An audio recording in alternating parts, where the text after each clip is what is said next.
me thinking. So what made multiplayer popular?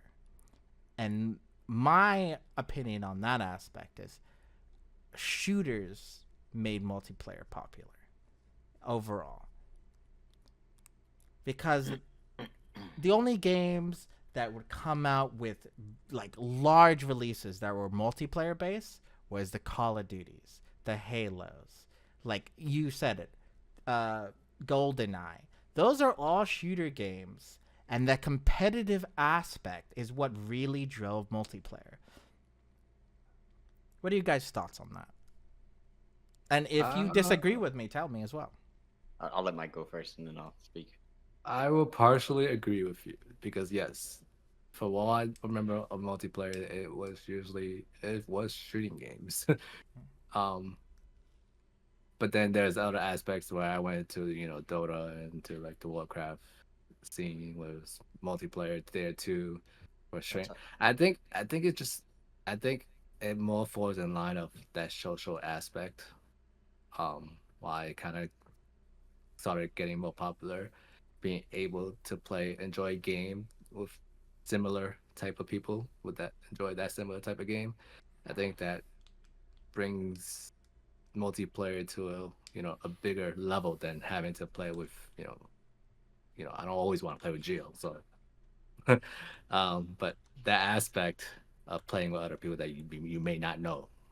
I've met a lot of people through online and still kind of talk to till now, just because you get to relate with other people that's across the country or across the state. You know, Hmm. so I think that played a, I think that played a major role into why it kind of like popularized. But yeah, shooting games, I can't disagree with you because I think that started it, but I I don't think can. it was a reason. I can. I can disagree with that completely. Ooh, Uh, Yep. I don't. I don't why is that? feel. I don't feel with shooter games that popularize multiplayer. I feel what popularized multiplayer is just basic human instinct. We like competition. Competition is what drove the results of shooters being successful on the multiplayer side. If you think about it, even fighting games on the arcade scene, that was very popular back in the day, fighting games, because it was competition. Those were the games that you usually didn't play co-op, you played against each other in most back in the day. I don't know if you remember anything else, Mike, that I could think of that was very But popular playing against each other. I could see what you mean by like how it became more mainstream was based off of shooter games. I would say yes, but I would say what popularized multiplayer or made multiplayer more desirable to players is just our natural instinct to be competitive. We want to see who's the better player. That's just a natural instinct for if you have a competitive nature. That is, if you have a competitive yeah, nature. like not a lot of people have Yeah, competitive. and I don't then really have a I competitive nature. think I think another aspect of why multiplayer became so successful also was a lot of gamers are introverts. A lot of gamers are more inside, and this was a way to get to gain a social Live a uh fantasy life. yeah, in a sense, yeah, exactly. And but also get to meet people that are similar to you, have similar views as you do. But also they're in different parts in the world. You learn about different people's cultures, different people's views and ideas and just sense of humor even per se because like I met a lot of people through World of Warcraft that were in different parts of the world. There was one guy that was Australian that would always jump in our servers, and it's just because he liked playing with the Americans. So it was interesting. I think the evolution of multiplayer is it's definitely an important thing in the gaming world, but I think what made it popularized is it's more simple than that. I don't think a certain genre popularized it in that sense. I feel like it's just we just like competition as humans. We just like competition. Yeah, that's why I say partially agreed with him. Yeah. And I mean, regardless of how it became popular, Hmm. we do know that eventually game companies, developers wanted to increase the amount of players you can play with. So the games would like naturally on couch you could probably go up to 4, like Nintendo 64 having 4 controllers. Before that, before the Nintendo 64, only consoles only had 2 at most. So the Nintendo 64 showed up with 4, and Mario Party is a good example, just like a game you can play on the couch with 4 players. Mario Kart, F-Zero, and then you have games that started to transcend 4 players on couch, both co-op and competitively, where like there I'm We excluding MMOs at the time because MMOs were actually popular in the 90s. You have EverQuest that came out in 96 or 97, and that was like MMOs have been the wants for a long time because of Dungeons and Dragons and trying to popularize the Dungeons and Dragons into video games. But multiplayer, those kind of games weren't extremely popular, and they were only accessible with people with computers. You couldn't play them on consoles, so the large majority of gamers didn't have access to them. But starting the 2000s, we're talking about the Xbox and eventually the Xbox 360. Same thing with PS2 into the PS3. Gaming started to take a kind of a rise into player counts. You started seeing 8 versus 8, 16 versus 16, until we got to a point where we have like Mag, which is a game that was released on PS3, which was 64 players versus 64 players. And I loved Mag, by the way. I love that game.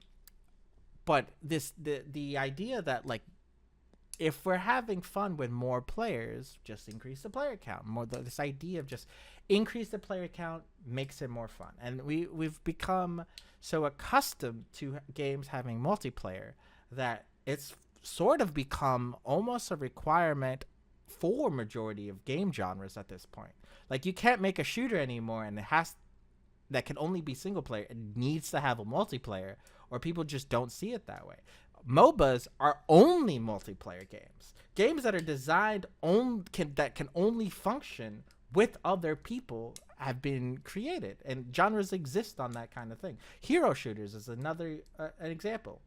So this idea that we've increased the player count has also kind of regressed the wants, maybe not the wants, but like the demand for just in-person games. Because back, and we've talked about this before, Gears of War used to be, you'd be able to play the campaign with a friend next to you, just like 2 people playing the campaign together.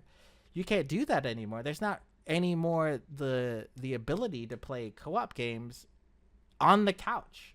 Like you can't have split screen anymore in majority of these games. So what is the reasoning for the transition? Because I know you said they're introverts, but even introverts like can have one other person, a friend, a brother, a sister, a mother, a dad, or even just a neighbor come and join them for split screen. But is that no longer a want? Do we no longer want in-person play? I don't think there's a need because you're able to play with somebody at the comfort of your home. Yeah. But I don't think it's a need anymore. I don't think there's a... Here's my counter argument. That forces all the other people to have the same console and same game as you.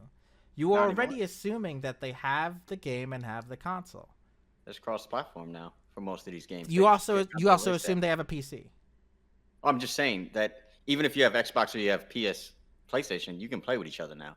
If you have PC, then you can play with each other. You're still assuming they have a console. No, you're right. But if you don't have a console, then you're not playing with anybody.